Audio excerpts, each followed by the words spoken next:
बेटा ध्यान से सुनो, यह संसार बड़ा अद्भुत है। मनुष्य को ईश्वर ने आंखें दी हैं देखने के लिए, पर उसने उन आंखों का उपयोग क्या कर लिया?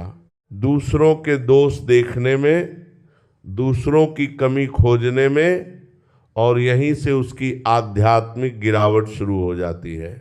परमानंद जी महाराज कहते हैं, जो व्यक्ति हर समय दूसरों को देखता है वह स्वयं को खो देता है, क्योंकि उसका ध्यान बाहर की दुनिया में उलझ जाता है, भीतर की शुद्धता से उसका संबंध टूट जाता है। देखो बेटा, जब तुम किसी दूसरे व्यक्ति को देखते हो तो तुम्हारे मन में क्या आता है? अगर तुम उसकी अच्छाई देखते हो तो तुम्हारा मन भी अच्छा बनता है, लेकिन अगर तुम उसकी बुराई देखते हो तो तुम्हारे भीतर भी वही बुराई जन्म लेने लगती है। जैसे कोई व्यक्ति हर समय कूड़ा देखने जाए तो उसकी नाक में बदबू ही आएगी, वैसे ही जो दूसरों के दोष देखता है उसके मन में भी दुर्गंध भर जाती है। महाराज जी समझाते हैं कि ये संसार एक दर्पण आईना की तरह है, तुम जो देखोगे वही तुम्हारे अंदर प्रतिबिंबित होगा। अगर तुम किसी को ईर्ष्या से देखते हो तो वह ईर्ष्या पहले तुम्हें ही जलाती है।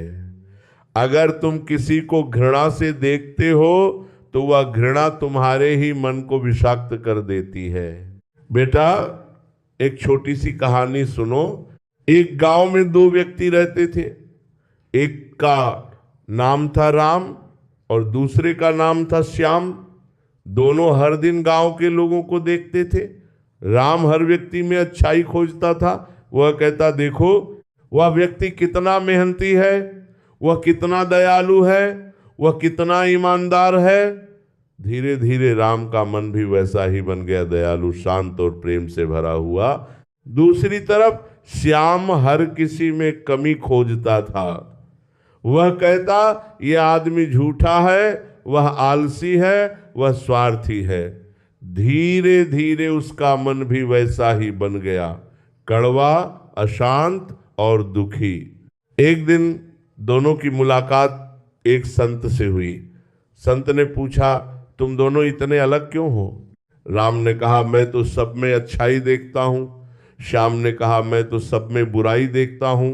संत मुस्कुराए और बोले, बेटा दुनिया वैसी नहीं है जैसी तुम देखते हो, दुनिया वैसी है जैसा तुम्हारा मन है।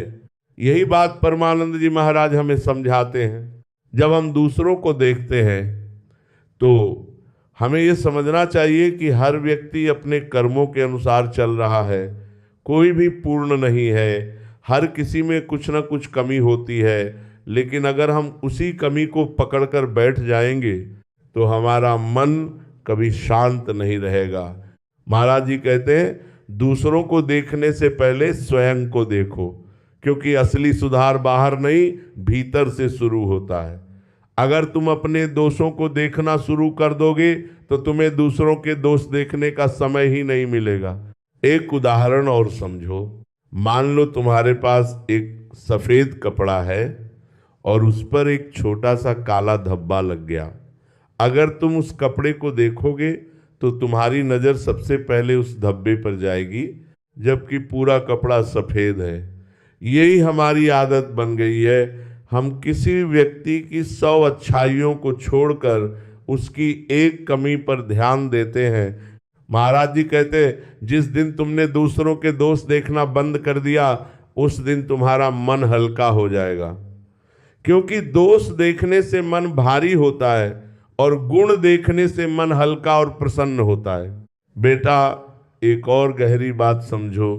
जब तुम किसी को जज करते हो तो तुम खुद को भगवान समझने लगते हो, लेकिन याद रखो, न्याय करने का अधिकार केवल ईश्वर को है। हमें केवल प्रेम करना चाहिए, सेवा करनी चाहिए और अपने जीवन को सुधारना चाहिए।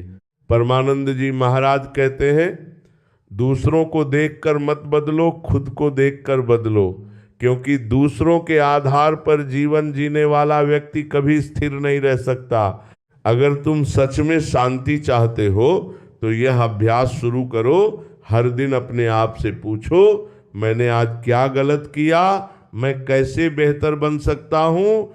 जब तुम ये करना शुरू कर दोगे तो तुम्हारा ध्यान धीरे धीरे बाहर से हटकर भीतर आ जाएगा। बेटा, एक और सुंदर उदाहरण सुनो। एक व्यक्ति नदी के किनारे बैठा था।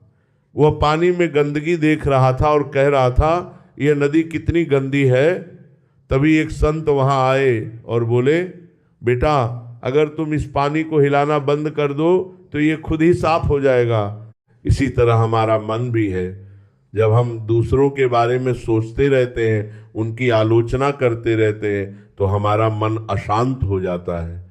लेकिन जब हम शांत होकर अपने अंदर देखते हैं तो धीरे धीरे मन साफ होने लगता है।